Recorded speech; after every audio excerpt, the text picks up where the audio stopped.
welcome to Pluribus Unum's Fireside Chats. Not as good as FDR's, but hey, it's something.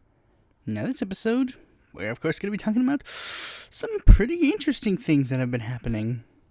You know, like I always do, because that's how my show works. If I don't talk about interesting things, then I don't have a show.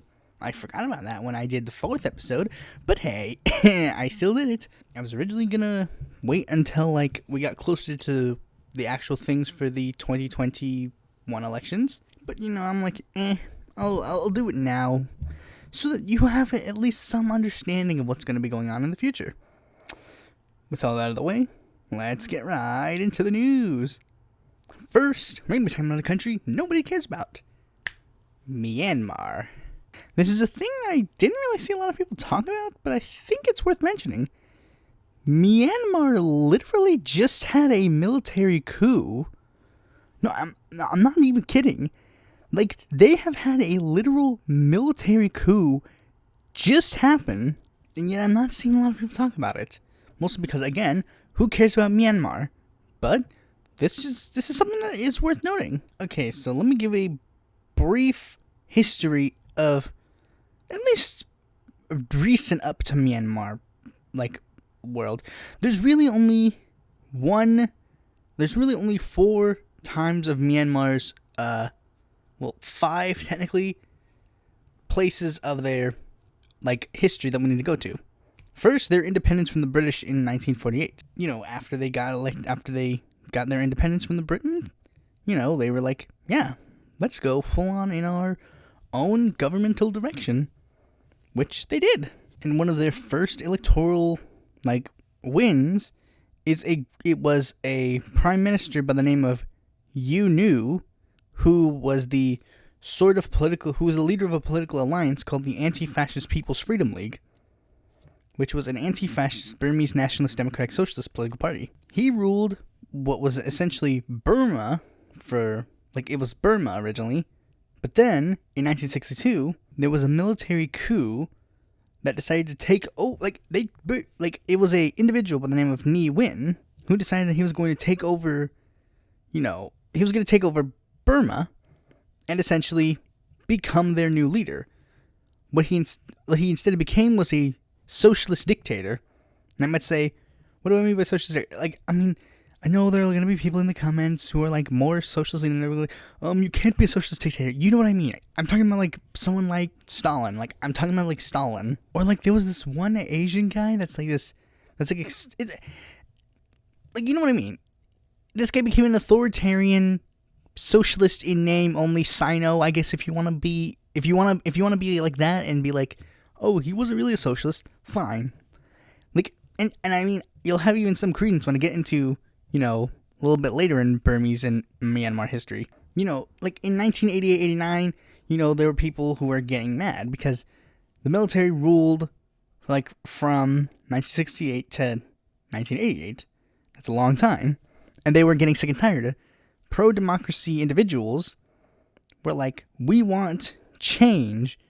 We want to bring democracy back to our country. One of their leading figures was actually the daughter of a individual who brought Burma its independence from the British in the first place, Aung San Suu Kyi. And they formed a political party called the National League for Democracy, which was sort of it's social democratic and also basically it is social democratic at its viewpoint.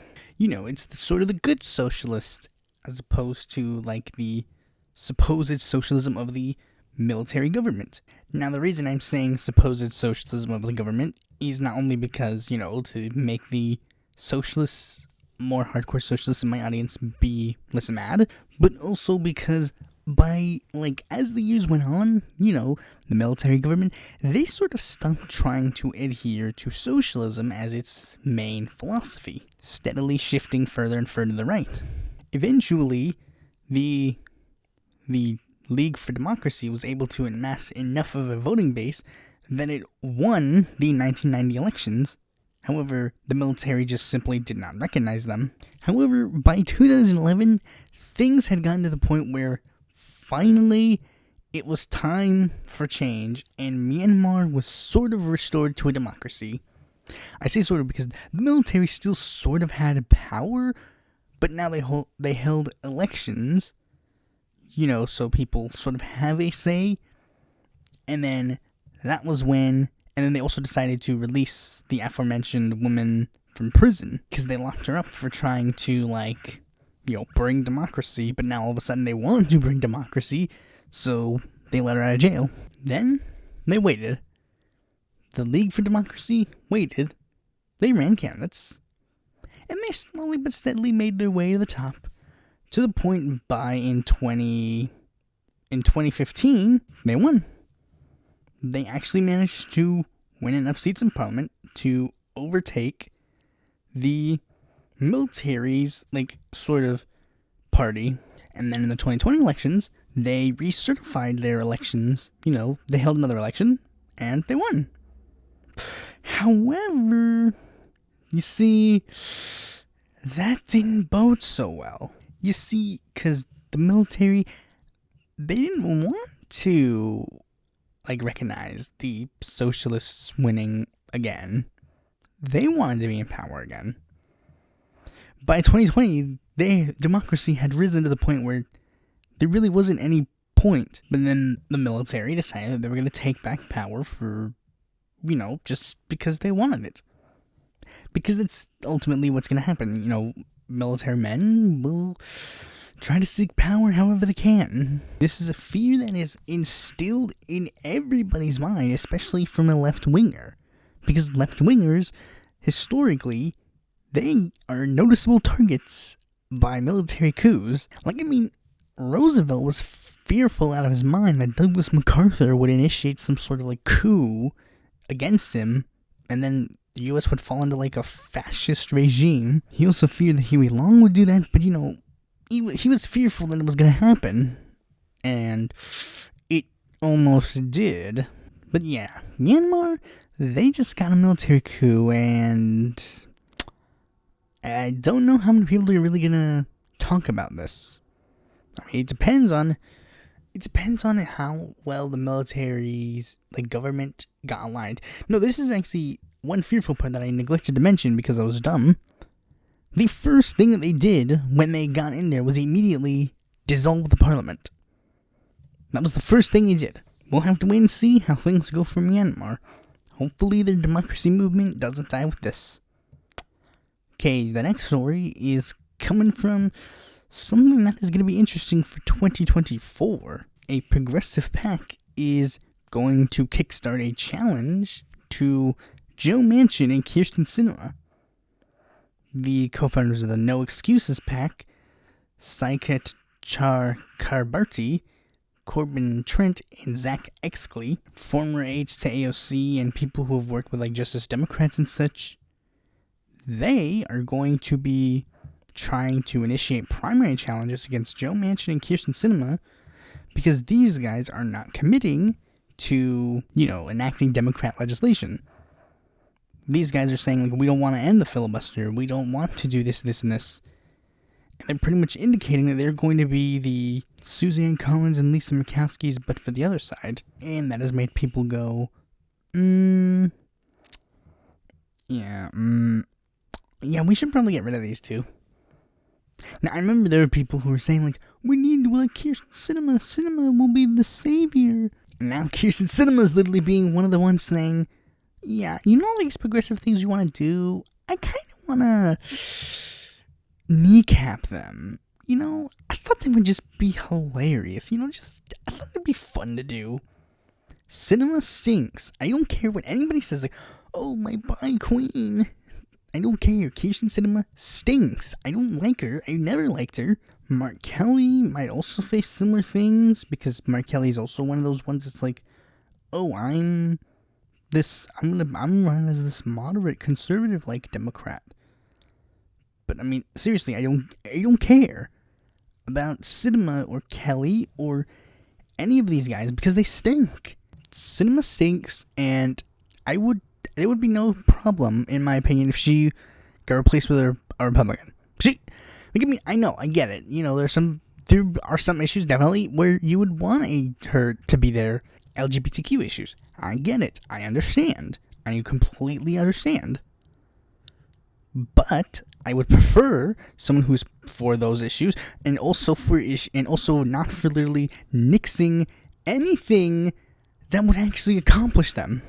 Like, for example, what is to stop this massive transgender rights bill from being filibustered by a Republican? Kirsten was gonna be like, well, I guess trans people don't get to go to the bathroom no more. I don't care. Primary them. Let's primary a bunch of people. Let's primary her, let's primary him. Don't primary Bernie, because you can't primary Bernie, because he's an independent. And even if you could primary him, I would say no. I'm against primarying Ed Markey and Jeff Merkley. What makes you think I want to primary Bernie? Or run anybody against him, really? Anyways, next story. Marjorie Taylor Greene. She's gotten into a bit of a controversy recently. Now, what do I mean by that? Well, you see, turns out she was a lot more crazy than people realized. And due to her craziness, many people actually attempted to get Marjorie Taylor Greene kicked off of, her committee positions. Makes sense. The GOP sort of responded by trying to make Ilhan Omar their target again and try to get her kicked off of her committee positions. That didn't work. And now Marjorie Taylor Greene is kicked off of her committee positions, and she's even going so far as saying, "Oh no, the Democrats gave me more free time. Oh no." And it's like, buddy.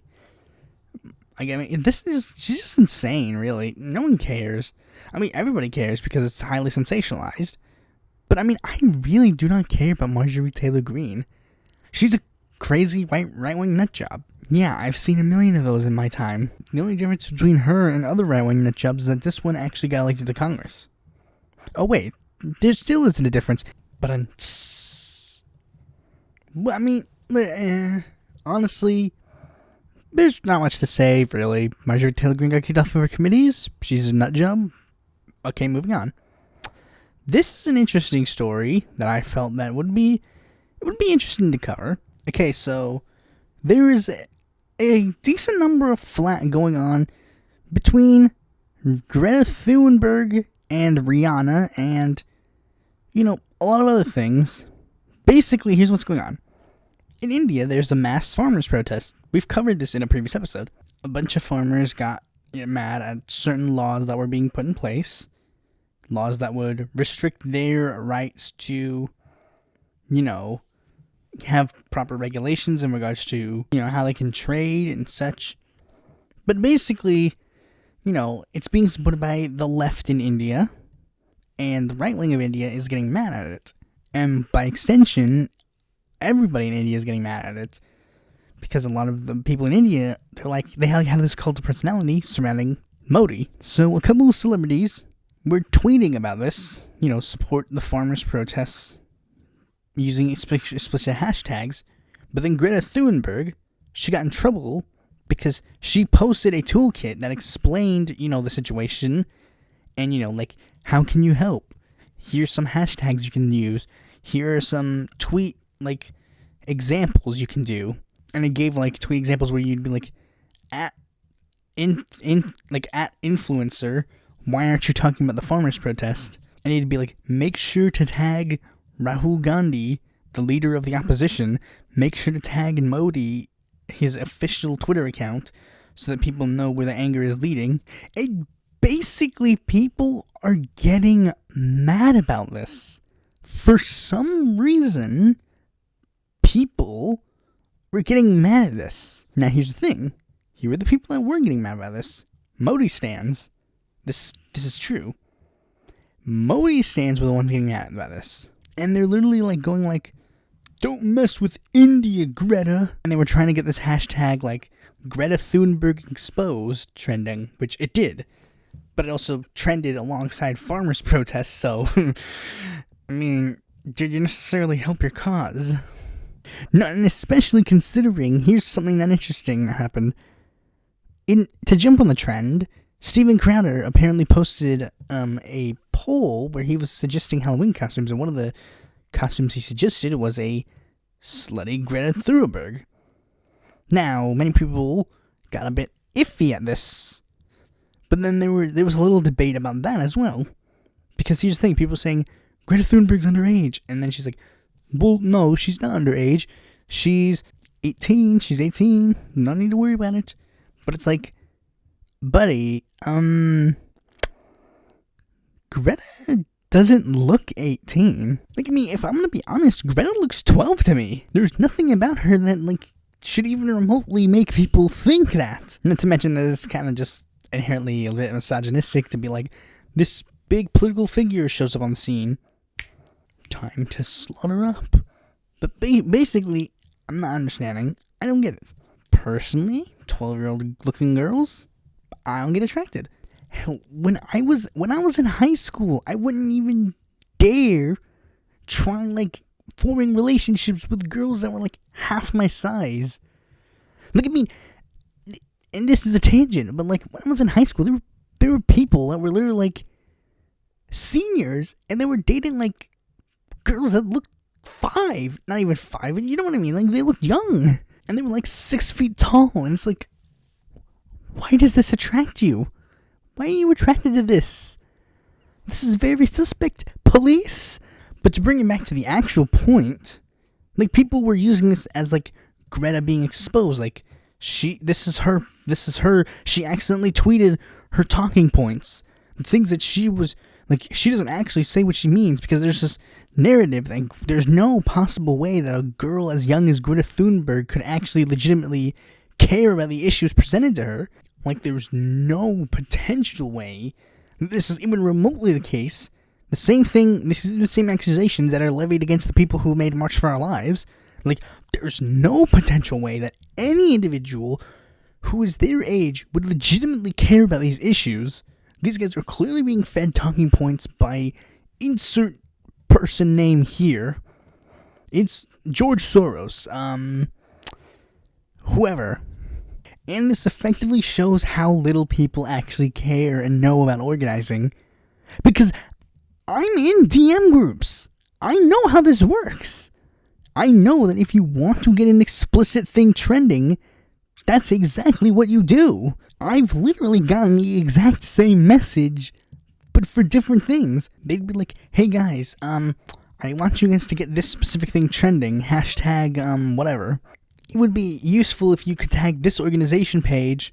It would be useful if you could mention this incident. It would be useful if you could use at least one of these 3 photos. Any of them will do it fine. You can use all 3 of them if you want. But basically, we need this trending. And, like, we need a basic format for this, like this. And it'll give you, like, a little bit of a format to explain what the tweet is about. This is how it's done. Because that's how you get people's attention. You get on the trending page. And this is how you get on the trending page. And that's exactly what they're doing. Individuals who care about the farmers' protests in India, like Rahul Gandhi, are going to influencers to try and get their attention to try and explain this issue to the people. It is a thing that happens. But anyways, now let's move on to the last story before the main topic. The Democratic Party has officially unveiled its strategy for the 2022 elections. They are going to try and hearken in on the QAnon stuff to try and, bring people into the... Like, this is at least for the House of Representatives. I don't know what the Democratic Senate strategy is. Maybe it'll be similar, probably, but I don't really know. Basically, here's the idea. The House Democrats, like the DCCC, and their new chair, Sean Patrick Maloney, is going to try to exploit the friction between the establishment Republicans and the hardline GOP base. He's effectively going to try and make it so that these guys can't win either direction they go to. Basically, he's trying to... Here's one of his major things. He's running ads, trying to show, like, this is the GOP of today. They are the QAnon people. They are the party of far-right conspiracy theories, and he will exploit this. Basically, he will make it so that the vulnerable Republicans... Basically, what he's trying to do is sort of do what the Republicans tried to do for the Democrats, but reverse.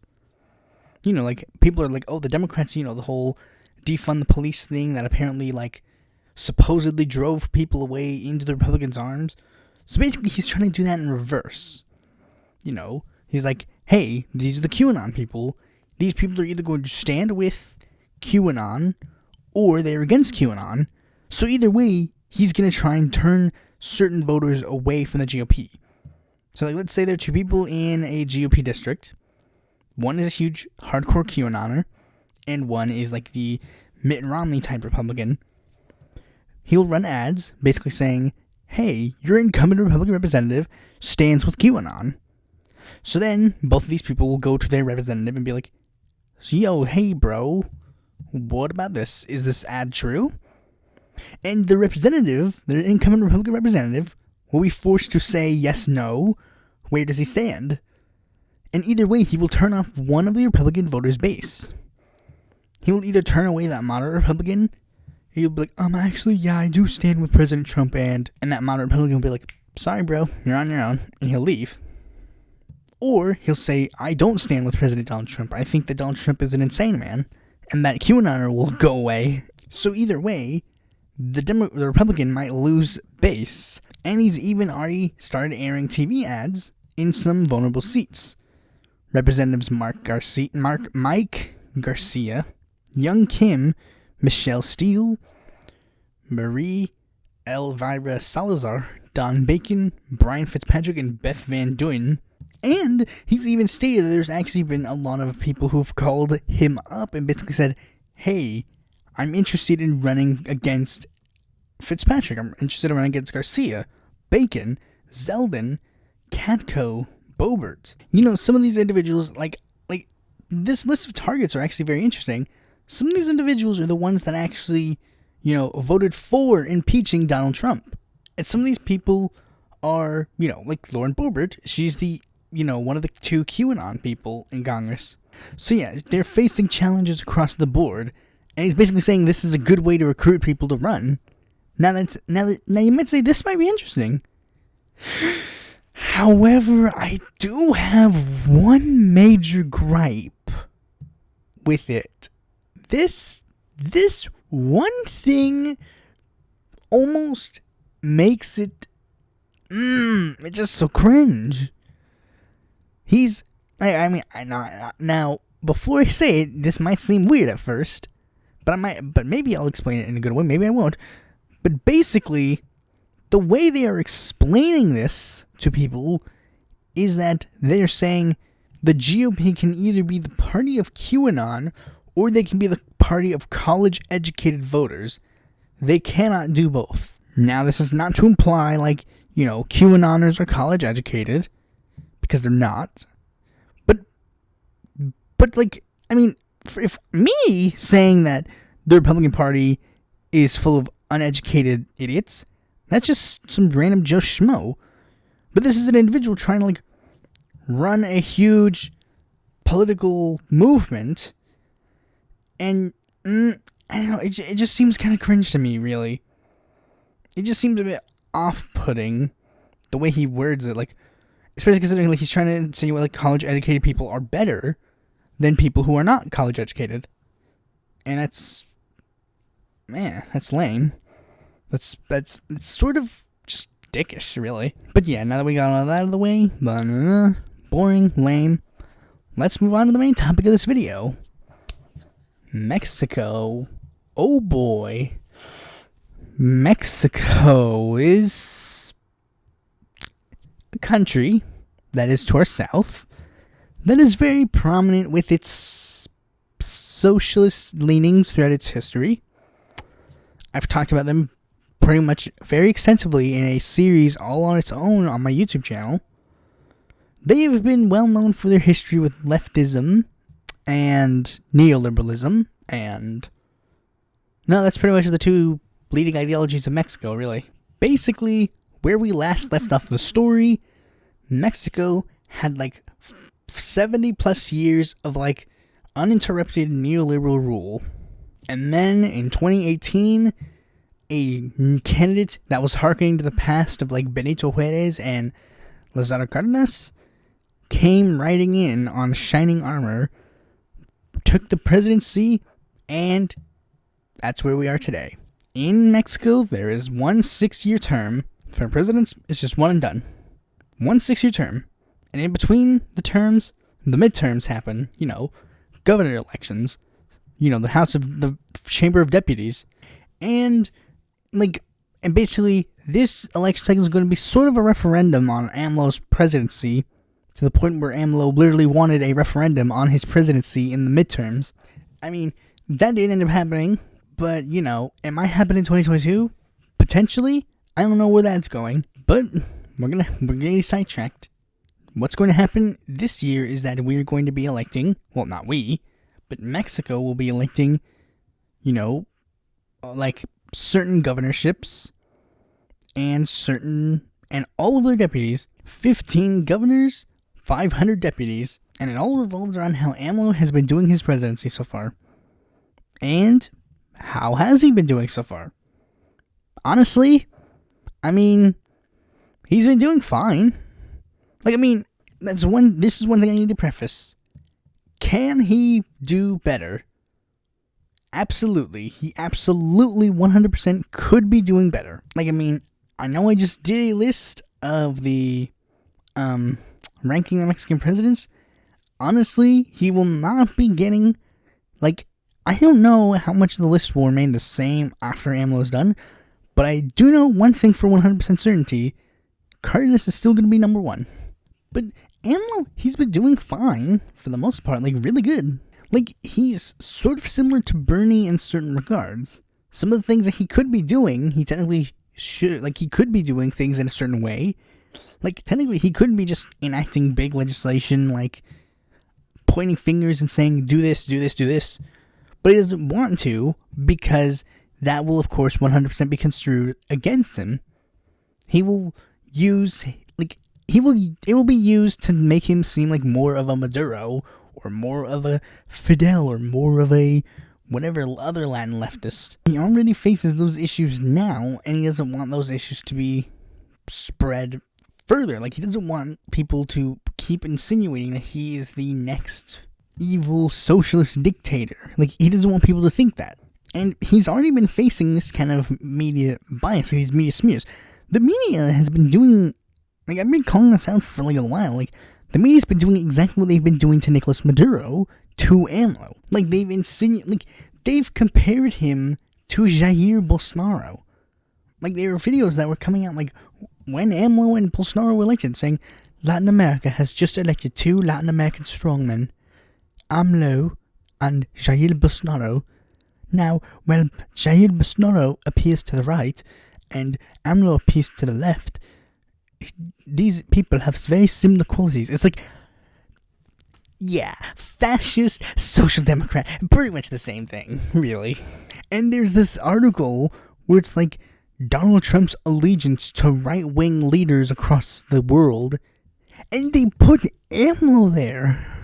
They're associating him with Trump, they're associating him with Bolsonaro, they're associating him with Maduro, Chavez, Fidel, all of them, and they've been doing everything in their power to try and get rid of him. The soft coup. I've been pointing this out. The soft coup is 100% the big thing. The soft coup is what they were trying to do. They'd do a violent one if he lived in, fucking Bolivia, but he's, right on the edge of America, so they can't do a violent one. They need to do a peaceful one. Well, Top Gun wants to do a violent one, but they need to do a peaceful one. And we'll get to one part of that soft coup when we get to it. But I will leave one thing that is potentially another part of soft coup. Morena had a leadership election, and I'm not saying that Porfirio Muñoz Ledo was a member of the soft coup, but I'm just saying he's been a fierce critic of AMLO, and he was running to be a critic of AMLO that could just stand right next to him. But basically, the whole thing is, he's been doing fine for the most part. Again, he's been doing fine. The only legitimate criticism that you could levy against him is the aforementioned he isn't doing everything he could be doing because he doesn't want to come off authoritarian. You see, the difference between him and Lázaro Cárdenas, who is an individual that is the better president, is that Lázaro Cárdenas had literally every single seat in the legislative chamber in his party. he could literally do anything. He was the head of the party. Whatever he said goes. For Morena, it's still got a divided, parliament. Not parliament, but you know what I mean. It's still divided. But AMLO, in a way to sort of counteract this, enacts referendums on certain policy proposals he wants to get done. He's more conciliatory. One of AMLO's biggest things that he ran on was trying to re-nationalize Pemex.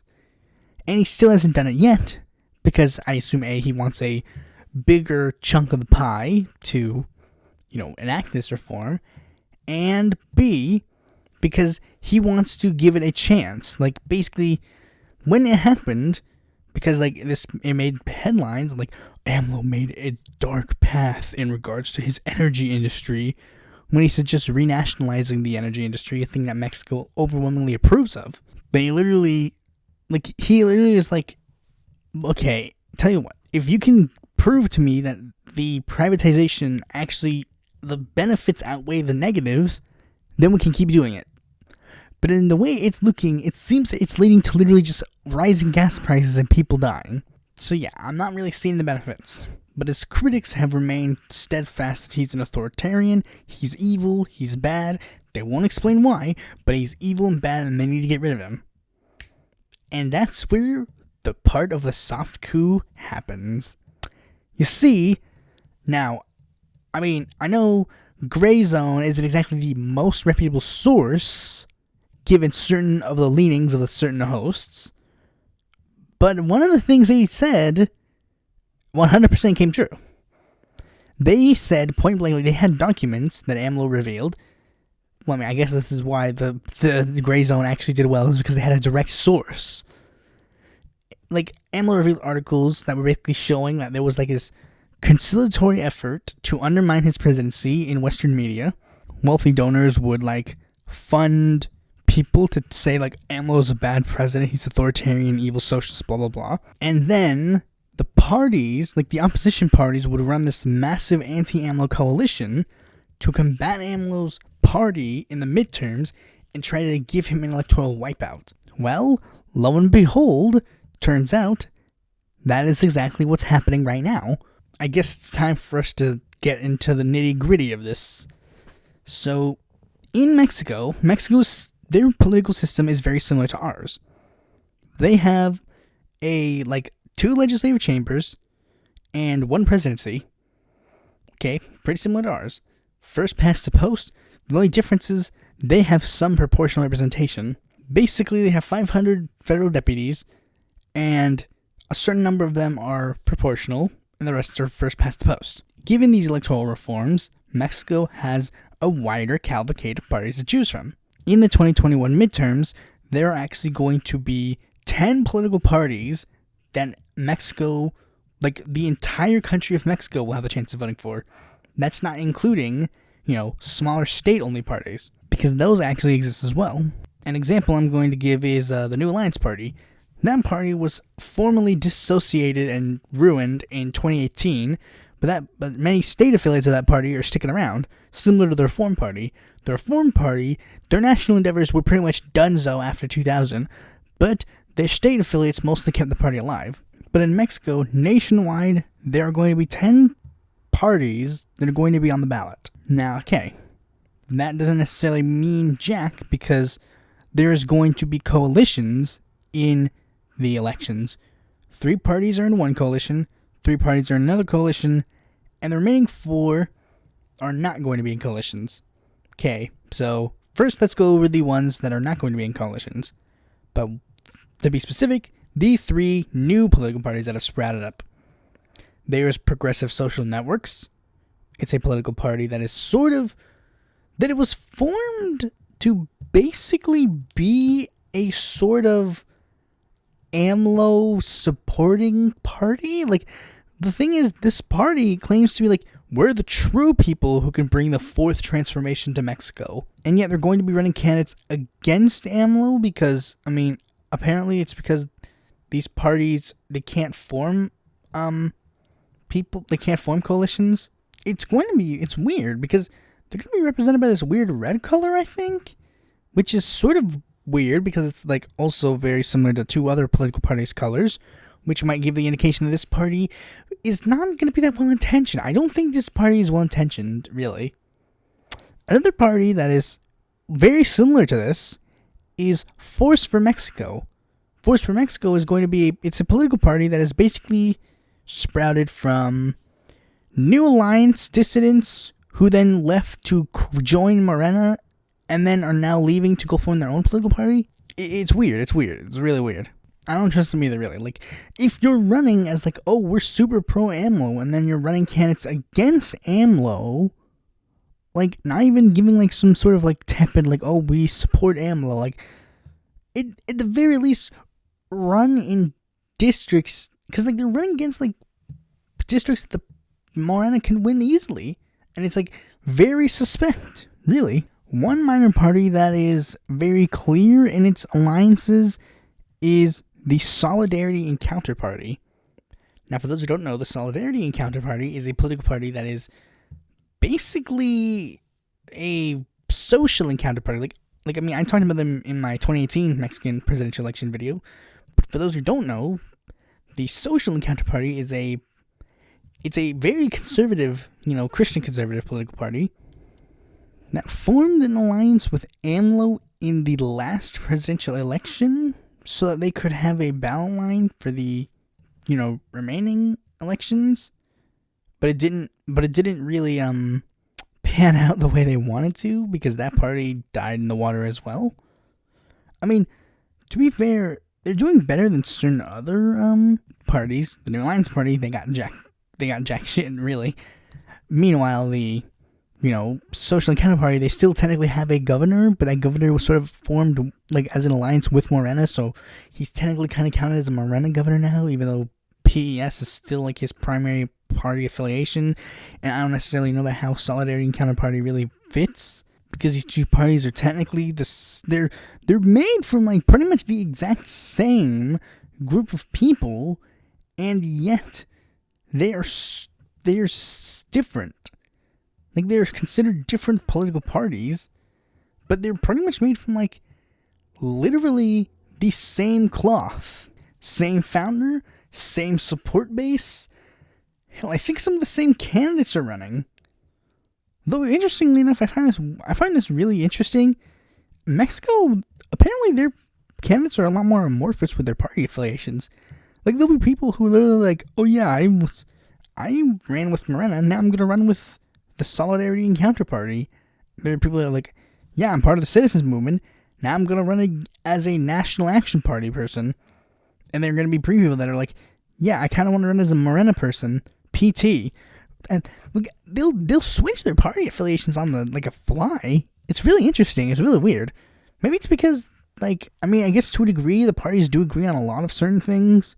Certain parties have certain, of course they all have differences, obviously. Dominant neoliberal parties. But, similarly to, how third parties in America are, they sort of build their name brands around certain personality cults. The National Action Party has always built itself as, we are the opposition party. The party has always built itself on, we are the party of Mexico. We've ruled just the longest, so we are instilled in Mexico as we're as Mexican as tacos. But anyways, back on topic. There's one more political party that is not going to be running with a coalition. That party being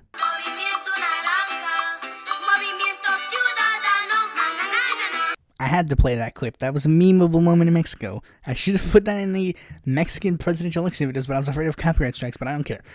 I think I'm safe with this one. But anyways, for those who don't speak Spanish, that's the Citizens Movement. That was a little video that the Citizens Movement released. The Citizens Movement is very interesting because they apparently are not going to be joining a coalition in this upcoming election. Now, their reasoning, they haven't really given an explicit reason for doing so.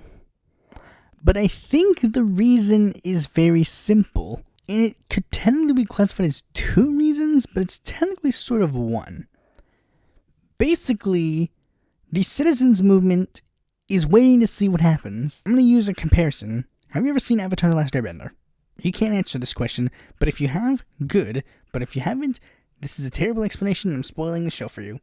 But there's a moment where one of the villains is going to try and betray another villain, and then he's like, guards, arrest her.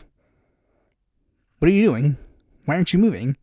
And the female villain goes, well, it's very simple, because they don't know who's going to win the fight. They don't know who they're going to be bowing down to in this chair.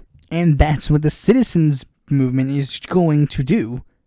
They are waiting to see, like, will this huge anti-AMLO coalition work? Because they've worked with anti-AMLO parties before. In 2018, they were part of a coalition that was anti-AMLO. And they even joined a right-wing party in that coalition. But they're actually trying to work with AMLO on certain things during his administration. Like, for example, the citizens movement was basically the way they position themselves. Like, they're a center-left, democratic, socialist, social democratic party. But they're mostly filled with younger people. You know, like people who are in their 20s. People who are in their, I guess, technically at this point they're in their 30s now. When they were formed, the dominant left-wing parties were like the Labour Party and the Party of the Democratic Revolution. Those were the two left-wing parties. One was like old guard, like old man left-wing party. Meanwhile, Labour Party was like explicitly socialist. Citizens Movement was like sort of like the new left kind of party. You know, they didn't care that much about like the economic issues. They cared more about the like social issues. They rally themselves as like they're feminists. They're pro-marijuana legalization and such.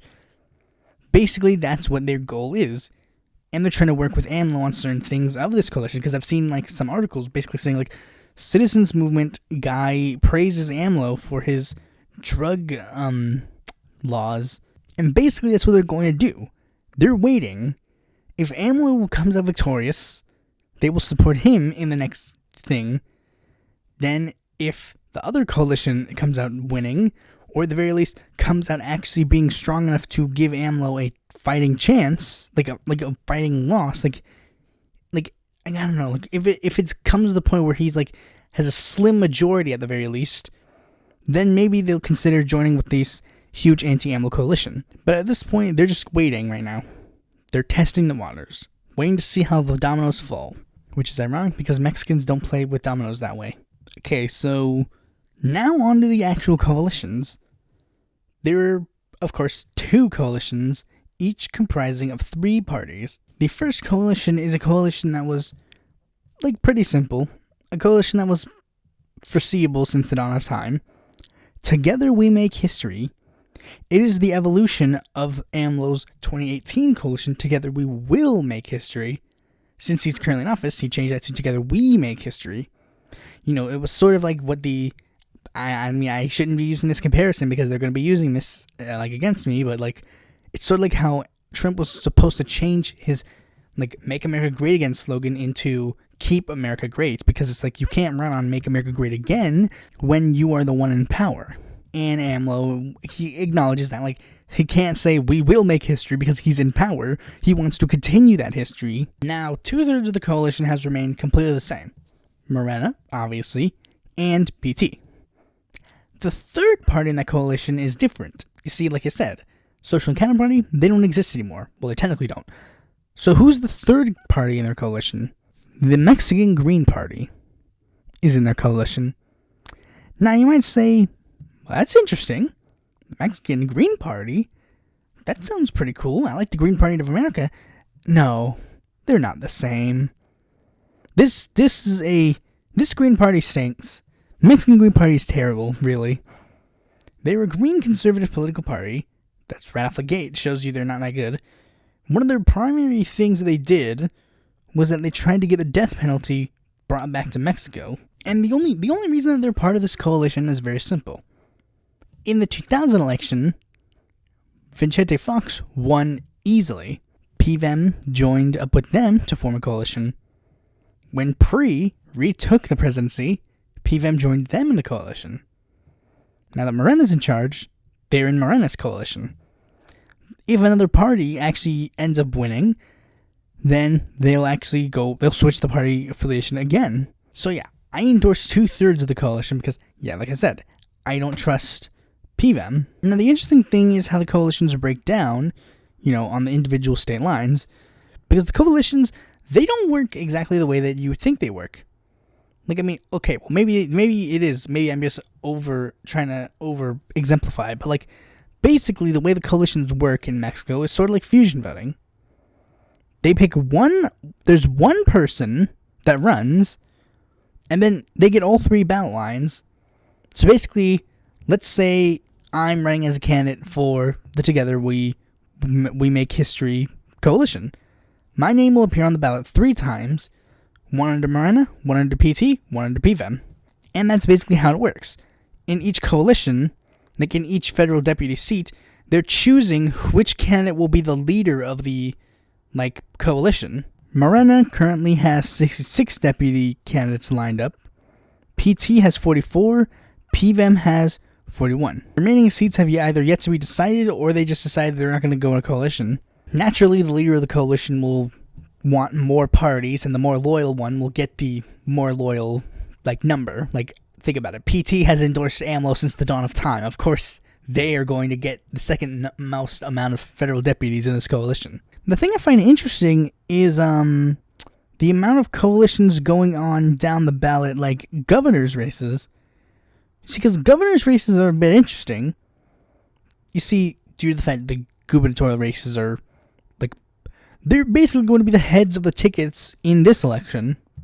So, I find it interesting to see, like, how the coalitions break down. Because the coalitions don't remain strong and true. For example, Zacatecas, Tlaxcala, Sonora, all of them go along happy, hunky-dory. It's in Sinaloa, no coalition whatsoever. One thing I find interesting is that PVEM is left out of a lot of coalitions. For example, 1, 2, 3, 4, 5, 6, 7. 7 of the 15 gubernatorial coalitions, PVEM is not a part of. Because PVEM, unlike PT and Morena, has a bit of a history. Like, for example, there's one state, I don't remember which one, but they literally stated that we will not join a coalition with the PVEM because, like, it's one of the states where PVEM is going to run solo against Morena. They stated, like, we're not going to run with PVEM because the PVEM guy that they want to run is literally, like, one of the most corrupt individuals in Mexico. Like, we can't join a coalition with that. Our whole platform is, like, anti-corruption. It's just interesting. But anyways, next coalition, the anti-AMLO coalition that was predicted since the dawn of time, goes through Mexico. This coalition is interesting because this is a coalition that, if you told this to a person in the past, you would, like, they would look at you like you're an idiot. Like, if you told this to someone in the 1994 election that this was going to happen, they would point at you and laugh at you because they're like, no, this can't be happening. No. Because Goes Through Mexico is a coalition between PRI, PAN, and the PRD. PRI, the party that ruled Mexico for 70 years. PAN, the party that built itself as an extremely anti-PRI party, the Mexico's first opposition party to a degree. And the PRD, a party that built itself out of members of the PRI that were like, we can't agree with your corruption anymore. Now they're all joining forces. This seems incredibly impossible. But if you watched my show, or if you've seen, if you just have any political literacy of Mexican politics, then you'd know it's 100% possible, because this isn't the first time. In the 1988 elections, the PAN joined with the PRI to burn the ballots that would prove that the election was 100% rigged, because literally everybody in Mexico agrees that that election was rigged. Then the PRD, they still remained very steadfast in being the actual opposition until 2012, when it came the plan for Mexico that Enrique Peña Nieto stated, we're going to do energy reform. Turns out that meant privatizing Pemex. And PRD, they joined a coalition with the PAN, so it was pretty much like a done given that they were going to do this. I mean, stinks when the PRD falls this low, but I mean, at least not everybody fell. And while I was looking at it, I soon realized how the coalitions will work for, like, the federal deputies. Apparently, they're only going to run coalition candidates on certain districts. In certain other districts, they will not run coalition candidates. So it's sort of similar to certain, like, the coalition that was sort of had during the, like, UK election, where it was, like, certain parties that were for a second referendum would, like, not run candidates against certain incumbents. But basically, that's pretty much how things have been going. And the way these coalitions will work again, for, like, an absurd of interesting thing, is, like, they will choose certain incumbents based on certain, things. Like, if your certain party affiliation is, like, for example, let's say there's one seat in Mexico that has been, like, Labor since the dawn of time. Why would you run a candidate that's not Labor in that district? And that's pretty much how things are going. If it's a safe district for a certain party, they'll run that candidate of that certain party. Now you might be wondering, okay, but, like, how are things going for Morena? Are they going to be doing okay? Like, well, let's take a look at the recent pollings. Okay, so a poll that was done on February 4th showed Morena with 38% of the vote. Still in the lead, mind you, but it is a slimmer lead than they've had previously. And while originally Morena was projected 100% to win, like, a decent number of them, as the races go near, certain things are going certain ways. Now, for example, in the state Baja California Sur, it was projected Morena was going to be easily winning. However, when the candidates were nominated, now things are changing. The candidate of the PAN coalition, Pelayo, is a bit more popular than the candidate Castro. There are certain other states that are similar. So instead of Morena winning like 13 of the governorships, now it's more like they win like 11. There's one party, like, the PRD in Michoacan. Like, I mean, they still seem to be holding strong. They nominated a strong enough candidate. They put the PRD on the top of the ticket. Yeah, not even 11. Because, like, there's one state, Nuevo Leon. It's constantly flipped. But currently, Morena's in the lead. So we'll have to wait and see. But basically, as you're seeing, it was originally like, out of 15, we win, like, 14. Now it's like, okay, now we're probably going to win only, like, 11. It's still a massive lead, and worth commending. But, Miranda's got to put in a little extra work to make sure that number doesn't keep dwindling down.